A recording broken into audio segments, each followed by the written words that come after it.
hari Jumat di sirkuit Jakarta International E-Prix Circuit di kawasan Ancol, Jakarta Utara. Kita sekarang lagi ada di pedok jam setengah 8 malam. Dan tadi pagi kita membuka kolom pertanyaan di media sosial kita @formulagledek untuk mencari pertanyaan dari teman-teman followers semua jelang Formula E Jakarta yang akan diselenggarakan besok. Oke, kita sudah memilih beberapa pertanyaan dari kalian. Oke, pertanyaan pertama dari Alfia Nigan. Kayaknya ini dari Instagram. Kegiatan hari Jumat apa aja? Untuk pembalap hari ini mereka datang ke track pagi-pagi, kemudian melakukan track walk, mengelilingi track untuk melihat bagaimana kondisi track aslinya seperti apa. Dan di siang hari semua pembalap mengikuti konferensi pers, terutama tadi di konferensi pers pembalap ada Stoffel Van Dorn, Mitch Evans, dan juga Nick Cassidy. Terus di sore hari ada sesi shakedown. Gampangnya ini sesi manasin mobil, kemudian juga melihat track untuk pertama kalinya. Shakedown nggak lama, cuma 15 menit dan tenaga juga dibatasin. Oke, itu kegiatan pembalap hari ini. Kemudian untuk pertanyaan kedua dari Ilham Sufyan di Facebook. Lokasi sirkuitnya dekat sama Ancol yang dulu nggak? Oke, jadi sedikit bagian dari sirkuit Jakarta International E-Prix Circuit ini bersinggungan dengan sirkuit Ancol yang dulu. Tepatnya di bagian sana di Turn 1 di sektor pertama itu sedikit bagian sirkuit itu menyinggung sirkuit Ancol yang lama. Oke, itu gampangnya seperti itu. Pertanyaan ketiga datang dari Omega_Va_ di Twitter. Sirkuit ada sedikit banking. Apakah itu bakal jadi penghambat atau keuntungan dalam manajemen energi? Oke, kalau misalnya sirkuit itu punya tikungan banking, maka mobil bisa melintasi tikungan tersebut dengan lebih cepat. Nah, di Formula E itu berarti pemakaian baterai akan lebih boros. Pada dasarnya seperti itu. Dan kita tadi juga udah melihat shakedown, dan sepertinya pemakaian energi di sirkuit ini akan cukup menengah, tidak sampai yang terlalu tinggi seperti di Berlin. Jadi masih medium lah untuk tingkat penggunaan energi di sirkuit Formula E Jakarta ini. Oke, kita lanjut ke pertanyaan berikutnya. Tapi sebelumnya gue mau sedikit membersihkan kacamata, karena memakai kacamata sambil pakai masker itu benar-benar menyusahkan. Orang-orang yang pakai kacamata dan maskeran pasti ngerti seperti apa susahnya. Oke, kita lanjut ke pertanyaan keempat. Oke, pertanyaan keempat dari GM Pujawira RJ dari Instagram. Prediksi titik overtake di sirkuit ini di mana aja? Oke, untuk titik overtake yang utama pastinya ada di Turn 1, karena dari tikungan terakhir ke Turn 1 itu cukup panjang dan pasti akan ada overtake di sana. Kemudian di tikungan 7 juga bisa jadi titik overtake. Kemudian di tikungan 13 juga sama. Jadi ya mungkin ada 3 titik overtake utama di sirkuit ini. Menuju tikungan 1, 7, dan 13 yang hairpin di sebelah sana. Oke, pertanyaan kelima dari Aris_A11. Mobil Formula E yang bisa diotak-atik bagian mana? Yang bisa diotak-atik tentunya adalah softwarenya. Softwarenya mobil Formula E ini mengatur seperti diferensial, kemudian bagaimana sih ketika rem diinjak, misalnya ketika rem diinjak, berapa persen pengereman dari rem hidrolik di belakang, berapa persen yang dari sistem pengereman regeneratif. Itu salah satu yang utama. Jadi yang bisa diotak-atik dari mobil Formula E itu adalah softwarenya. Oke, kita lanjut ke pertanyaan ke-6 dari Rajiv GR44 di Instagram. Siapa tim yang paling kuat? Untuk tim yang paling kuat kita nggak tahu, karena ini merupakan track baru bagi semua tim di Formula E Jakarta ini.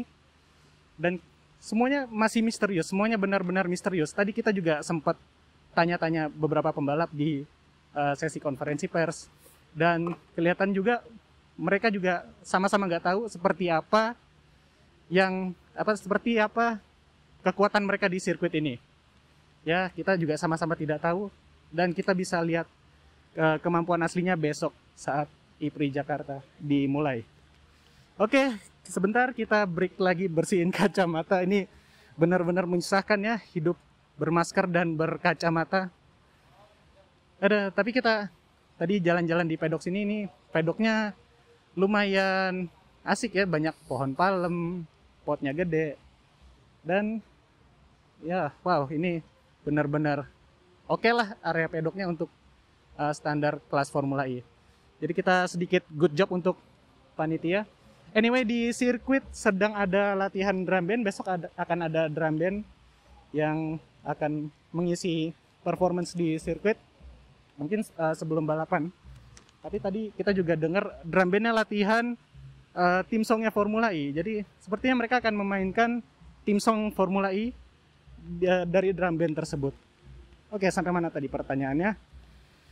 Sekarang pertanyaan ke-7 dari Muhammad Faraz di Instagram. Attack mode di aspal beneran ada lampunya apa enggak? Oke, jadi untuk di sirkuit Formula E Jakarta ini attack mode akan ada di tikungan 16, itu di sektor 3, dekat sama grandstand 2E, 2D. Itu attack mode-nya akan di situ, dan yang lampu-lampu itu sebenarnya merupakan efek visual dari Formula E. Jadi aslinya nggak akan ada lampu.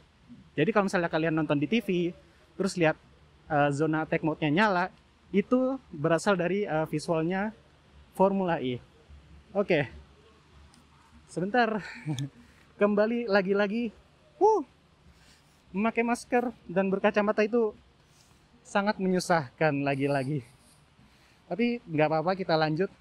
Anyway, tadi kita juga lihat sesi shakedown, dan ternyata mobil Formula E itu nggak sehening yang gue kira. Oke, mungkin ada banyak anggapan, oh mobil Formula E ini hening nih. Tapi ternyata tidak sehening itu.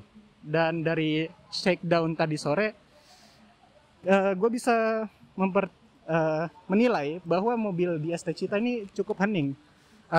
Mesin mobilnya, dan yang paling berisik, agak nyaring maksudnya, itu dari mobilnya Mahindra. Oke, kita lanjut ke pertanyaan ke-8 kalau tidak salah ini. Menurut admin, gimana kedepannya IPRI Jakarta sehabis musim ini?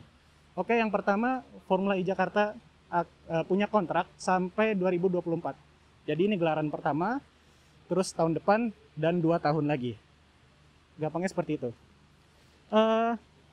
Ke depannya kita belum tahu, karena kita juga tidak sabar menantikan seperti apa sih gelaran pertama ini, dan kita juga bisa melihat gelaran kedua dan gelaran ketiga di tahun 2024 akan seperti apa, karena itu bisa menentukan apakah Jakarta lanjut atau Jakarta nggak lanjut. Oke, itu masa depan IPRI Jakarta, dan kita harap semoga tiap tahun IPRI Jakarta bisa ramai, karena kalau ramai kan asik ya. Oke, kembali lagi dengan masalah utama. Tadi banyak cerita dari media center hari ini. Jadi kita hari ini kebanyakan di media center. Yang pertama ada kopi jatuh. Ya, jadi gue tadi ngambil kopi dan kopinya jatuh. Anyway, untuk makanan di media center lumayan enak. Sandwich dan buahnya, terutama buahnya enak. Buahnya enak. Ada salad juga, tapi gue nggak makan salad. Oke, kita lanjut ke pertanyaan ke-9. Mana yang pertanyaan ke-9?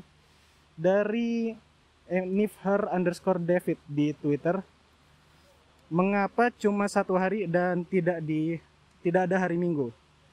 Oke, jadi tadinya Formula E meminta Jakarta untuk dibikin double header. Cuma panitia sini mereka minta waktu dulu. Lu nawarin gue double header nih, tunggu dulu ya, gue ngomong-ngomong dulu. Oke, terus Formula E nanya, kira-kira kapan nih keputusannya? panitia Formula E Jakarta bilang kayak hari Kamis waktu IPRI Berlin kalau nggak salah, dan bagi Formula E itu udah telat dan tidak jadi double header. Dan balapan ini juga nggak di hari Minggu karena biasanya balapan Formula E emang hari Sabtu supaya minggunya bisa beres-beres, dan hari Senin jalanan yang dipakai buat trek bisa dilewati kembali oleh masyarakat setempat. Oke, kita ke pertanyaan ke-10 dari Ersa di Facebook. Apa Michelin bawa ban khusus karena aspal panas? Jawabannya adalah tidak. Jadi aspal ini tidak mempengaruhi jenis ban yang dibawa oleh Michelin. Bannya tetap sama persis, tidak beralur bannya, dan ya cuma satu jenis saja, dan tidak ada perubahan spesifikasi untuk sirkuit Jakarta ini. Jadi ban yang ada di sini semuanya sama persis kayak yang di balapan-balapan lain. Memang tantangan di sirkuit ini karena udaranya panas, maka suhu trek bisa panas dan berdampak juga ke ban, terutama ke ausan ban. Maka pemakaian ban akan sangat krusial juga di sini selain manajemen energi. Tapi kita tidak tahu akan separah apa ininya kesulitannya, karena semuanya baru bisa dinilai besok di hari Sabtu. Oke, kita ke pertanyaan 11. Banyak dari followers kita yang nanyain bagaimana nih kalau di kondisi hujan nih, bagaimana peluang hujan ya misalnya. Oke, yang pertama kalau tidak salah ingat ramalan cuaca untuk besok, peluang hujan menurun, kelihatannya menurun. Dan juga kalau mobil Formula E membalap di kondisi hujan itu benar-benar tidak masalah. Karena kita sudah pernah balapan basah 2 kali di Valencia musim lalu, kemudian juga Paris tahun 2019, dan semuanya aman-aman aja. Karena mobil Formula E juga sudah dibuat mempertimbangkan kondisi basah. Dan ya kalau misalnya mobil listrik nggak tahan air, nggak ada yang mau beli, takut kesetrum nanti. Oke, itu 11 pertanyaan yang kita pilih dari Facebook, Twitter, dan Instagram kita. Dan untuk besok ini semua masih jadi misteri, siapa yang bagus di sini nggak tahu. Yang pasti semua tim, semua pembalap sudah mempersiapkan sebaik mungkin di simulator, kemudian tadi pagi track walk, sorenya shakedown untuk ngecek mobil sekalian ngelihat track untuk pertama kali. Dan impresi pembalap tadi cukup positif ke sirkuit ini, karena sirkuit ini menantang terutama di sektor 2 yang dari tikungan 6, 7 sampai 12. Itu merupakan sektor yang cukup menantang di sirkuit ini. Dan kita nggak tahu siapa yang bakal jago besok di Ancol. Oke, untuk klasemen sementara Stoffel Vandoorne memimpin dengan 111 poin. Kemudian yang kedua Eduardo Mortara, ketiga adalah Jan-Erik Van, bener kameramen, bener ya Jan-Erik Van. Keempat Evans, kelima Robin Frijns, betul. Dan kita menantikan seperti apa IPRI Jakarta hari Sabtu besok. Wow, itu dia sekian laporan kita dari pedok Jakarta International IPRI Circuit. Mas Gledek mau pamit, sampai jumpa hari Sabtu besok. Oke, tidak apa-apa. Ada mobil lewat. Sampai jumpa di IPRI Jakarta hari Sabtu besok. Sesi free practice 1 mulai jam 7.15 waktu Indonesia Barat pagi. Kemudian free practice 2 jam 9, kualifikasi jam 10.40, dan race jam 3 sore. Semuanya waktu dalam WIB. Untuk informasi nontonnya, kalian bisa lihat di Instagram resmi dari Jakarta IPRI, dari @jakartaipri_official. Di Formula Gledek juga ada sih sebenarnya. Kalau kalian mau ngecek di situ, ya silahkan ngecek di situ. Oke, sekian dulu. Selamat malam dari Ancol, dan kita ketemu di IPRI Jakarta besok.